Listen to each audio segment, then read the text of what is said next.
Welcome to this exhibition of Décio Noviello. He was born in 1929 in Brazil and became an artist in the 60s, a self-taught artist. For about 10 years, he was in the army, and so this photograph on the wall is quite a good introduction to the show, because it gives you an idea of what was happening in Brazil when he was doing this. The army did visit every exhibition that was going on in museums at the time. The earliest paintings in this show are these three paintings from 1968, and they were shown in the Biennale of Bahia in 1968, and as was sort of slightly customary, the army came and closed the show after a few days and only reopened it several weeks later, and 10 paintings were taken out of the show. Now, whether any of these three which were in it were amongst those 10 is possible. It's all about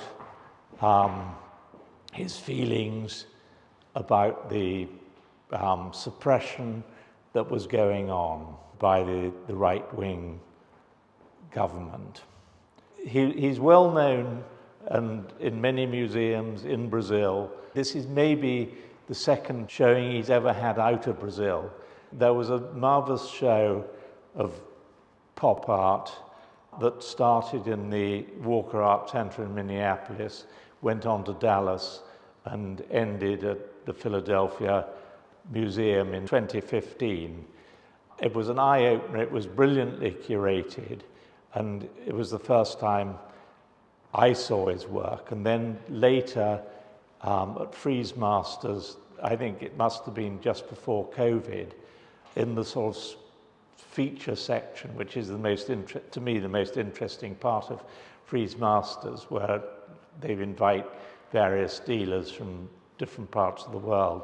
And this one had a show of Noviello, and so that's what piqued our interest. We bought 4 of them, and then the rest of the show we've been trying to buy for a number of years, and we got as many as we could find that we liked.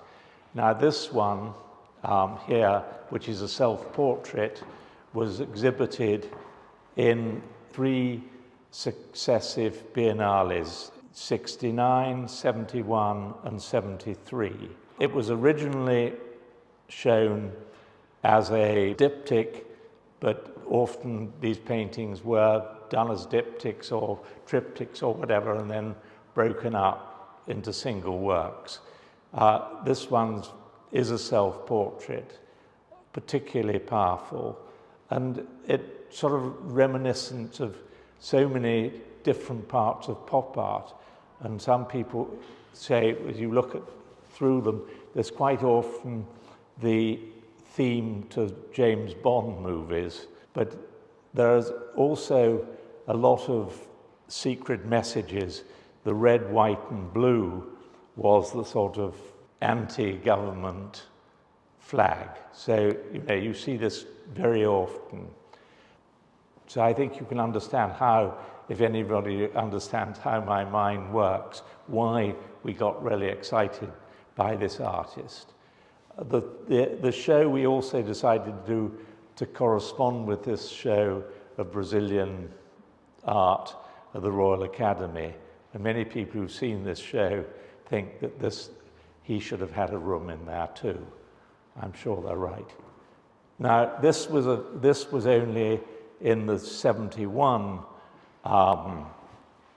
Biennale, to our knowledge, and it's strange. It was then shown as a diptych, swung that way round, because here fits with there, but then it's signed at the bottom. So, that dispels the idea that they're always diptych. So he wanted it this way, but originally showed it that way.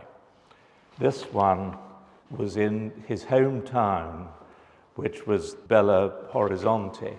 Now, he kept this painting, and it's also, strangely, it was in one show in one museum the same year as in another show in Belo Horizonte. So he loved this painting, and he kept it all his life, and when he did an interview towards the end of his life, he's sitting beside this painting. Again, you know, you have the sort of suppressed woman, the red, white, blue, very prominently. And then in this portrait, with a self-portrait in him, he's standing next to it. This one, I'm not absolutely sure which exhibitions it was in, but you have the same girl there, and you have the same things, and we actually bought that one in Spain, so maybe it's harder to find out from the records where nobody's actually sure how it got to Spain. This one, again, was in the 71 Biennale. So he was, as I said before, very well known in Brazil, and we're thrilled to be able to give this show. And the big photograph at the back draws people in, and they look at them, and I haven't had a negative comment on the show at all, which is rather nice. The show is on till the end of March, and I hope you'll be able to see it. Thank you. Finally, I'd like to wish you all a very happy Valentine's Day. And we have a little selection of works by Claude Gilli, who was a member of the École of Nice. Pierre Restanet always wanted him to become a member of the Nouvelle Réaliste, but he didn't want that. And they're full of love and joy, so happy Valentine's from us all. Thank you.